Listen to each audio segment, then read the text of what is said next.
The unexpected stepping down of megachurch pastors who has been an admiration of many in the Christian circles, like the recent exposure of Robert Morris of Gateway Church, has opened a can of worms on sexual abuse, sexual predators, and their protectors in the church. I have made an observation and noticed that there is a long list of megachurch pastors who have been exposed due to their predatory behavior in recent years. Some have been exposed by the prostitutes that they had slept with, young women they had molested, sexual abuse they covered to protect the church institution and its powerful leaders, and others because of homosexual behavior or indecent and explicit messaging with women on social media. According to a former pastor at Gateway Church, I quote, "The current swell regarding the news about Robert Morris is sadly an incredibly important pattern for all of us to open our eyes and look at. It is easy to pick one of the more obvious sides and either cast him aside or jump staunchly to his defense. If we do that, we will miss the larger and more important conversations that must begin to take place in the church. Larger system dynamics are at play that both foster and protect ongoing predatory behavior." End quote. He raises a very important opinion that I agree with because, with the many such cases, the church worldwide needs to look introspectively and handle the root cause of this cancer that's painting the church in a bad light. We need to get tired and call out this men of God so that they will stop bringing shame to the body of Christ. Lady-elect Patricia Owens of Emmanuel Church, in an admonishment to the body of Christ, said more preachers will continue to be exposed unless they change. Now, I'm really tired. I don't say I'm weary, but I'm sick and tired of people that's supposed to be leaders falling by the wayside. I'm tired of this. We're sick of this foolishness. Now, the Lord told us in the beginning of the year, and everybody needs to stop this.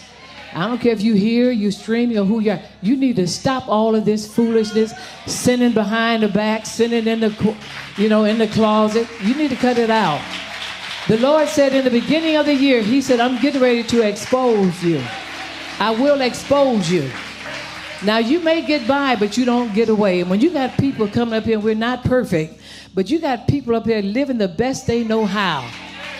No, if you can't, by the grace of God, you cannot put your hand on us unless you're lying. I don't have time to play church. I live holy in the house of God, in my house, and when I get on the streets, when I'm going to the store, I live holy. God is enough for me. One man ought to be enough for you. One woman ought to be enough for you. You ought to stop all that lust in the house of God. You need to cut that lust out. Some of you are too old to still be fighting lust. Old as you are, you need to be ashamed of yourself. Indeed, they should be ashamed of themselves. Just look at the list below and see why everyone should get tired and the church should rise up and fight this menace. 1. In 1988, Jimmy Swaggart was accused of patronizing a prostitute. He was photographed outside a room in a travel-in with Deborah Murphy, a known prostitute. He was suspended and later defrocked by the Assemblies of God Church, where he was a registered minister. As a result, Swaggart's ministry became non-affiliated, non-denominational, and significantly smaller than it was in the ministry's pre-scandal years. 3 years later, Swaggart was implicated in another scandal involving prostitution. Swaggart was found in the company of a prostitute named Rosemary Garcia when he was pulled over by a police officer in California for driving on the wrong side of the road. Swaggart's sex scandals received national media attention. 2. In October 2020, Patrick Garcia, a founding pastor at the Hills Church and former pastor at Crossroads Christian Church with over 7,000 members, resigned from that role after confessing to a months-long affair with a woman who was not his wife. He said, and I quote, "Ashamedly, for the past 11 months, I've engaged in an inappropriate relationship, both physically and emotionally. The Bible makes it clear that one can't lead a church while abdicating his first responsibility of leading the home. My family, especially my wife Savannah, deserves better than the husband she's had over the past few years, and the Hills Church deserves a leader of integrity who lives above reproach." Garcia promised to undergo a season of restoration so that the root of his brokenness and dysfunction could be addressed. 3. In 2010, 4 men who were members of New Birth Missionary Baptist Church filed a lawsuit accusing Eddie Long, the founder and lead pastor, of sexual abuse. That marked the beginning of the fall of Pastor Eddie Long, who had grown the megachurch from a 300-member to a 30,000-member church. He refuted the claims that were covered widely in the media by saying that, I quote, "I have never portrayed myself as a perfect man, but I am not the man that's being portrayed on the television. That's not me." Long, who was one of the most influential black preachers in and outside the USA, said he was just a mentor to them. 4. Hillsong Church, founded in Australia with branches worldwide, including in the USA, has faced massive scandals, including allegations of sexual abuse going back nearly 5 decades, marital infidelity, and accusations of bigotry among its leadership. Multiple documentaries have explored the church's rise and fall.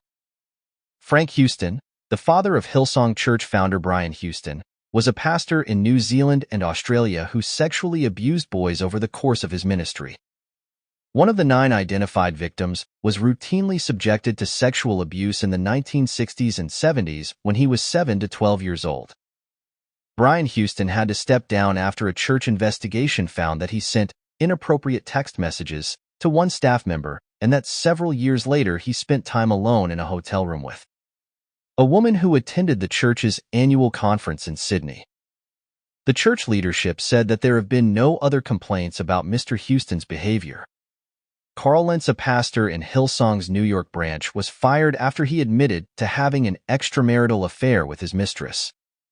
He was later accused by his former nanny of sexual and emotional abuse. 5. In 2018, megachurch pastor Bill Hybels of Willow Creek Community Church. Pastor Bill resigned after allegations of sexual misconduct and indecent behaviors from multiple women. According to a tribunal report, he was accused of suggestive comments, extended hugs, unwanted kisses, and even inviting a lady who was a staff member to his hotel room. The report also included information that he had a prolonged consensual affair with a married woman. The pastor denied all the allegations, and there was no evidence provided by those who were accusing him. Pastor Bill decided to resign after he noticed the accusations were attracting unnecessary attraction and had become a distraction to the elders and church staff. 6. In 2023, a megachurch pastor, Jeremy Foster, posted a video 1 year later on Instagram apologizing for the adulterous affair that led to his resignation from Hope City, a multi-site megachurch based in Houston. During the 9-minute video, Foster said, and I quote, "If you don't know, you know, I had a moral failure. I had an affair." 7. Megachurch pastor Matt Chandler of the Village Church in Flower Mound, Texas, stepped down because of an inappropriate online relationship with a woman who was not his wife. 8. Pastor John B. Lowe of New Life Christian Church in Indiana.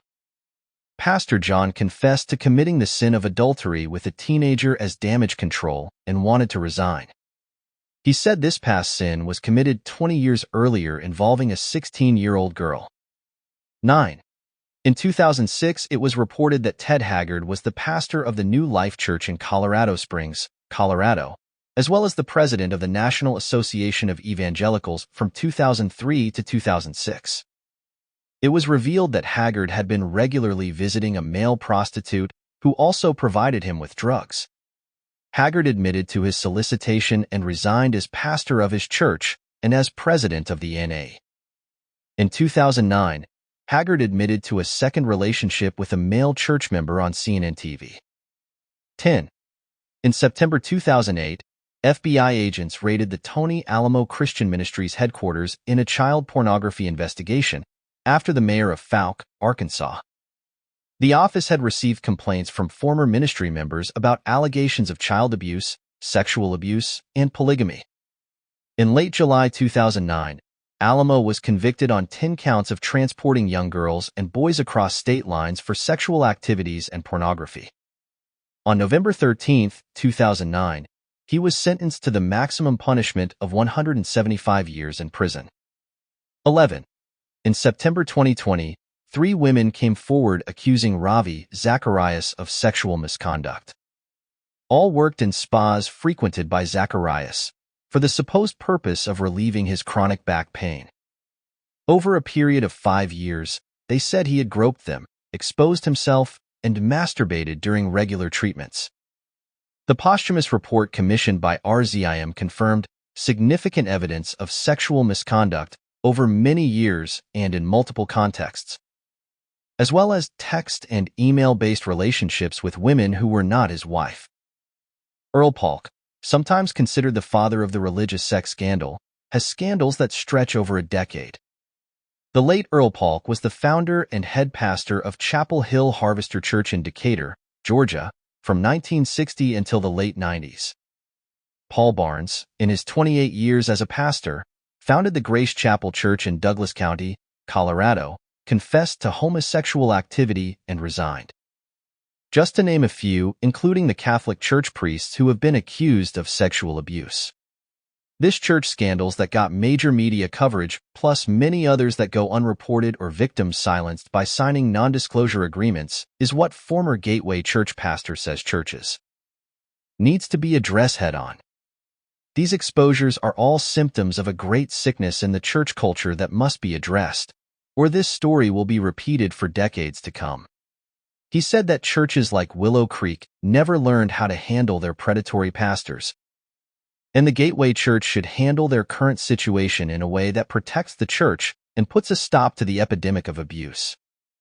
He warned that when someone initiates abusive behavior because of a personality disorder and maintains a dynamic of coercive control over a victim, and the church labels this as an inappropriate relationship, or worse, a moral failure, disaster follows not only in that specific situation, but in the culture of that church and the generations that follow.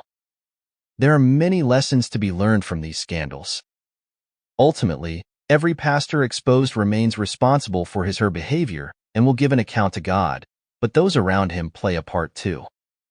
The senior leadership team should be braver in calling out the subtle signs of spiritual ill health in a pastor and the wider organization. They may avert such embarrassing issues. They should be more skeptical and ask more questions when allegations first surface, so perpetrators can be forgiven, but also allow the law to play its part and victims to get justice. In our own churches and ministries, there should be signs of healthy culture. Those things that promote truth, esteem equality, and seek justice.